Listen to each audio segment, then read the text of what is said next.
Why is the central bank comfortable? I mean, this is the message they're seemingly sending out, that they are comfortable with the yuan weakening, or do they have no choice in the matter?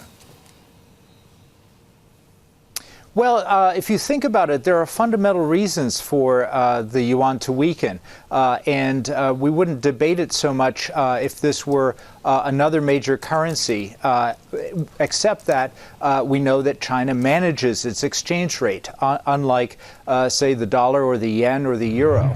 But if you look at the fundamentals, we have had signs that China's economy is softening, and we've had indications that policymakers are shifting towards a more stimulative policy. We've had indications from the banking regulator that they are promoting credit growth. We've had indications just this morning from a PBOC official that the deleveraging campaign has been successful, that leverage has stabilized in China's economy. Maybe a suggestion that the deleveraging campaign may be put on hold.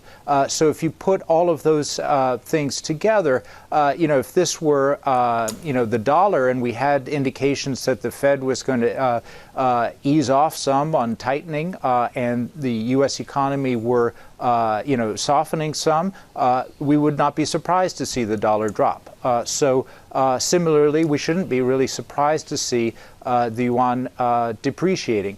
The challenge is that we all know that China's got this managed currency. It's got a closed capital account. And so it feeds uncertainty among global investors when we see a big move in the yuan. We see a big move in the yuan fixing, as we saw this morning, with the biggest, depreciation in the fixing in more than 2 years.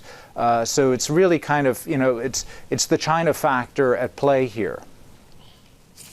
Chris, absolutely. And we're not getting a sense of panic, at least, out there, are we? And that's perhaps to the credit of the PBOC.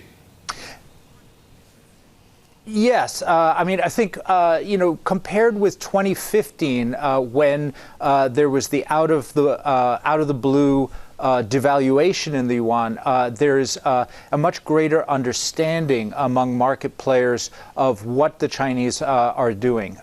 They came out just a couple of weeks ago underscoring that while they endorse the market, taking the yuan where it will, they underscored that they do seek a stable yuan.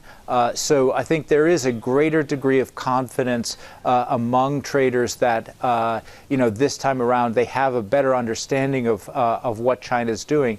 At the same time, we all know that, especially in currency markets, there's a tendency to overshoot.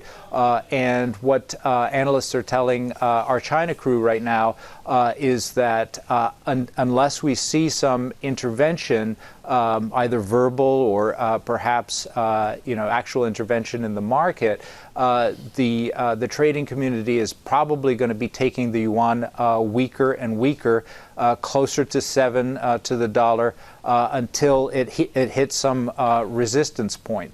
But as you point out, so far, when you look at stocks, say, we're only seeing modest declines. So it is quite different than 2015 so far.